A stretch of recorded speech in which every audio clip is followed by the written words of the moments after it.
retarded, attention-seeking trolls, contemptible fools. These are just a few of the words that on Christmas Day 2024, Elon Musk used to describe Americans skeptical of the US H1B visa program. Online liberals gleefully described this controversy as a MAGA civil war over the US visa policy. H1B visas are this type of visa that's supposed to be for skilled immigration in fields like healthcare and software engineering, where the US is unable to fully staff from its native population. The idea is that if the US needs to issue visas to fill a stopgap in skills from the native workforce, then the H-1B visa offers a route to do this legally and temporarily. There are only about 600,000 H-1B recipients in the US today, and the number of new recipients is capped every year as other recipients' visas expire. So of course, that's a pretty tiny number compared to the full US 320 million. But to understand the full picture and why everyone's getting so upset about it, we have to look a little closer at industry dynamics, particularly in the classic H-1B heavy industry, tech, and then even deeper at Elon Musk's specific interests within the industry.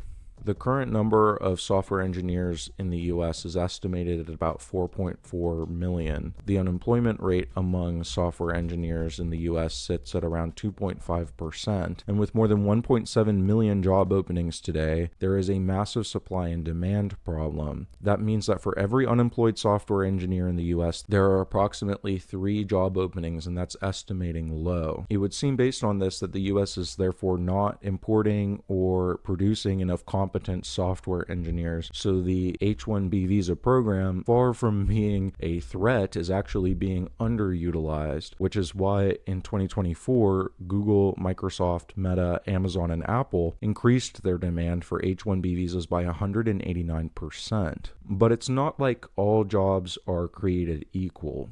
Google, Microsoft, and Meta, these sorts of firms are the best jobs for software engineers in the most prestigious companies besides maybe Stanford startups. This is a very important aspect of the problem. People think H-1Bs are taking up the limited and highly competitive spots at the top of the tech industry rather than the less desirable jobs for which they might actually be genuinely needed. For elite jobs, it is likely to find a native US candidate educated in America suitable for the role, given how many people are applying. You can just look at the jobs. There are thousands of applicants, and the supply in this slice of the market far exceeds the demand. Basically, the reverse of how we might categorize the broader industry. Competition for these roles is incredibly fierce, and every little edge matters. And that's why it's hardly surprising that the H-1B process is being scrutinized, especially US-born software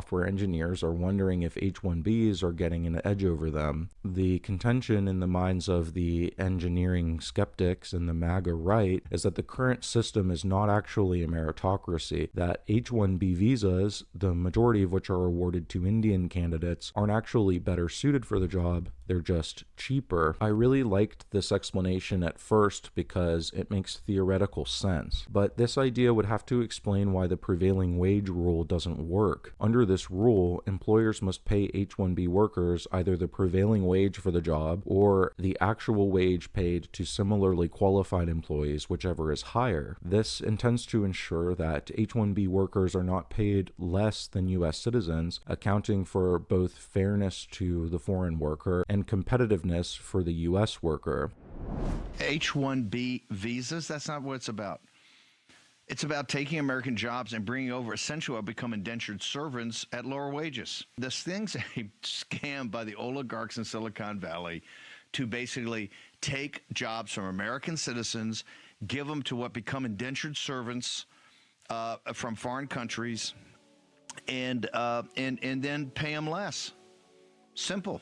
You would think from Steve Bannon's characterization that these H-1B workers are just getting a lower offer up front and being hired because they're cheaper. And while there have been legal cases surrounding that issue, that would be far harder to pull off for companies like Meta, Amazon, and Google, which are under such high scrutiny. I think that way of framing it as though the salary is just lower up front is a somewhat misleading way to look at the issue of H1B, because H1B visas may well depress labor, but it's not happening in such a direct one-to-one salary-based trackable way. The prevailing wage rule is a problem not because it's not being enforced, it is being enforced, but at the same time, it's not able to control the market dynamics that it itself creates. It's like what the American founders might call a parchment guarantee. So if you look at things like the Paperwork Reduction Act, it says that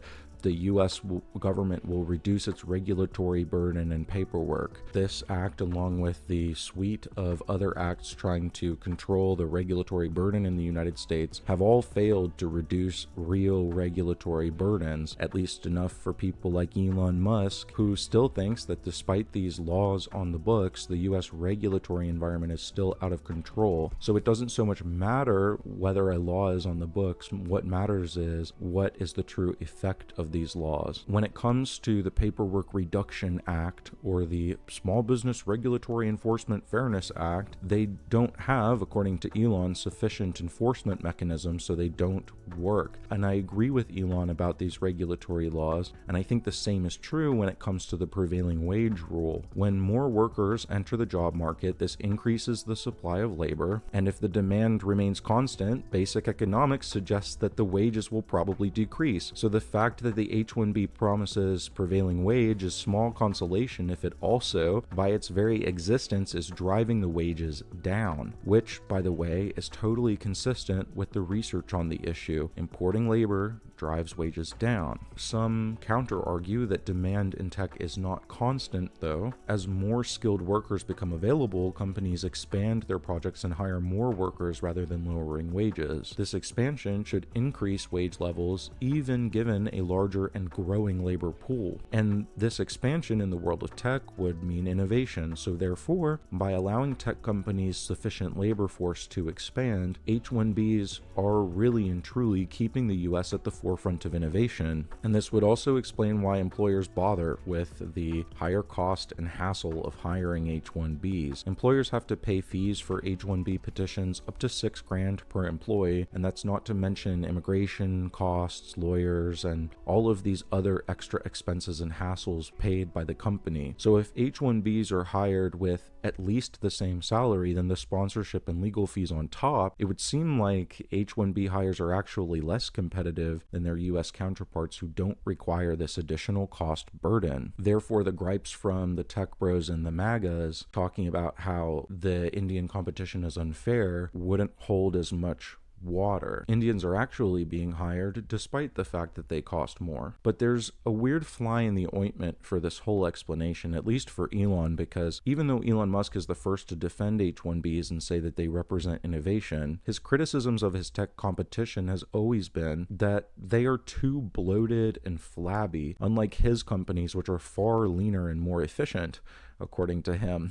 And here I see where he's coming from to an extent, because Google and LinkedIn very famously had to fire people because they overhired based on this exact reasoning about the elasticity of the tech market. And this is why Elon very famously fired huge swaths of his staff at X upon buying the company. But if his attitudes about the industry are correct, then that means demand in the tech sector is not so elastic, and that the standard economic rules would then apply, which would mean that there would be no reason for H1Bs because the demand isn't real, it's just corporate bloat. And furthermore, it would reinforce the idea in the research suggesting that yes, H1B visas are driving wages down.